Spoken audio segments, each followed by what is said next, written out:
निष्कासित कर दिया जाए, तिरस्कार हो जाए, इनका कोई मतलब नहीं है। अब मतलब रख रहे हो तो रो बैठो, दुखी हो, उद्विग्न हो। अरे तुम्हें कोई छू रहा है क्या? तुम्हें कौन छू रहा है? तुम्हारे शरीर की पिटाई हो तो भी तुम्हें कोई नहीं छू सकता।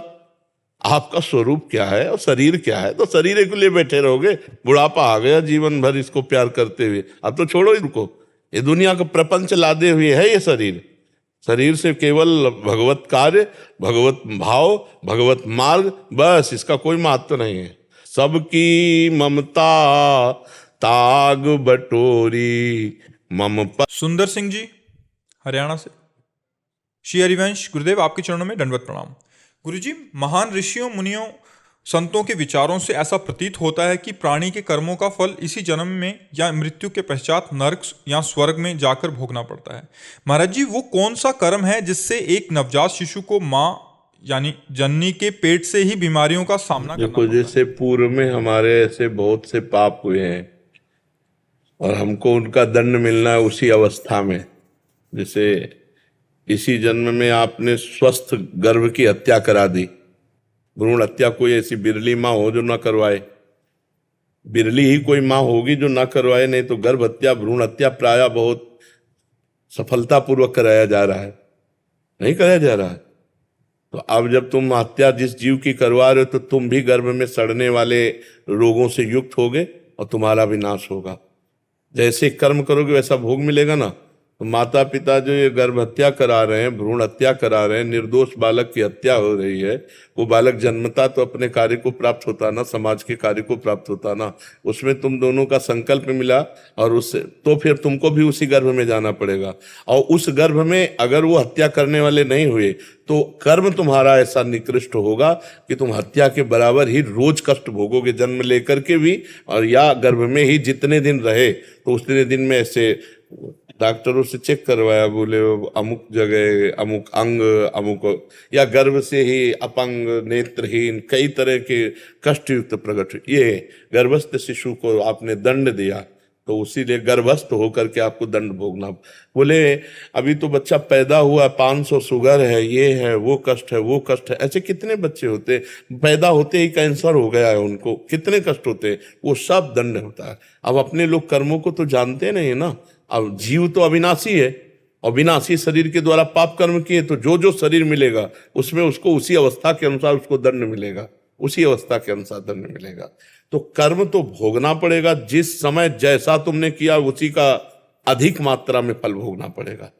अब जैसे मांडव्य ऋषि का आता है, आपने सुना होगा चरित्र, मांडव्य ऋषि एक हुए हैं। तो बचपन में एक तितली होती ना, उसकी गुदा में बंबूल का कांटा डाल के खेल खेल में छोड़ दिया, ऐसे वो तड़प कर मरी थी। तो एक दिन ये खड़े थे अपने आश्रम में और हाथ उठाकर तपस्या कर रहे थे मांडव्य ऋषि। तो कुछ राज खजाने से चोर चोरी करके भागे और इनके आश्रम में छुप गए।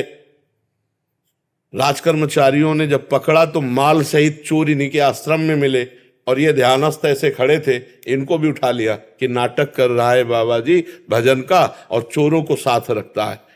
अब वहां जाकर के राजा के सामने पेश किया, राजा ने सूली की सजा दे दी। चोरों को सूली की सजा मिली, महात्मा को भी सूली की सजा मिली।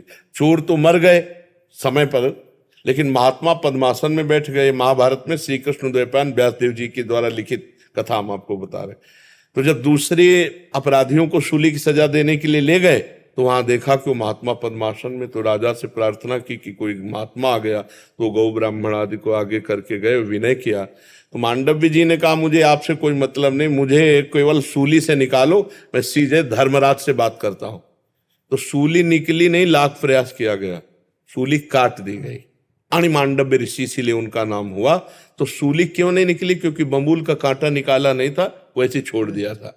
अब ये सीधे धर्मराज जी के पास गए, अंतर ध्यान होकर धर्मराज जी से कहा कि मैंने जीवन में कोई पाप नहीं किया, मैं तपस्वी हूं, मेरे को ऐसा दंड क्यों मिला? तो उनका महाराज आप नाराज मत हुए, 8 वर्ष की इसी जन्म का ये अपराध देखिए, 8 वर्ष की अवस्था में आपने तितली की गुदा में बंबूल का कांटा डाल के छोड़ दिया था धर्मराज जी ने उनको। तो उनका पहली बात तो 8 वर्ष के बालक को बोध नहीं होता। मैं आज से नियम स्थापित करता हूं कि 14 वर्ष की अवस्था तक के बालक का कोई भी भागवतिक अपराध नहीं माना जाएगा। अगर 14 वर्ष की अवस्था के पहले कोई पाप किए हैं तो उसको अदंडनीय माना जाएगा, दंडनीय अपराध नहीं माना जाएगा। आज भी वो शास्त्रीय पद्धति लागू है। और तुमने सही निर्णय नहीं किया, इसलिए मैं तुम्हें साफ देता हूं कि 100 वर्ष तक मृत्यु लोक में जाओ। तो वही विदुर जी के रूप में धर्मराज जी आए। तो आज भी मांडव्य ऋषि की गुदा में घुसी हुई है सूली, अणिमांडव्य ऋषि उन्हें कहते हैं। तो भाई भीष्म पितामह जी 6 महीना बाणों की सैया पेरे, बाल ब्रह्मचारी, मान तपस्वी, भजला लल्दी। तो बड़े बड़ों को अपने कर्म का फल भोगना पड़ता है, और जिस अवस्था में जो कर्म किए जाते हैं उन अवस्था का फिर दंड हमें मिलता है। और भगवान बड़े कृपालु हैं, ये जन्म दंड भोगने के लिए केवल नहीं है। हाँ, भगवान का नाम जप करके हम संसार से मुक्त हो जाएं, हम भगवान के चरणों के प्रेमी भक्त बन जाएं, इसलिए है। तो हम कर्म परंपरा को नष्ट करने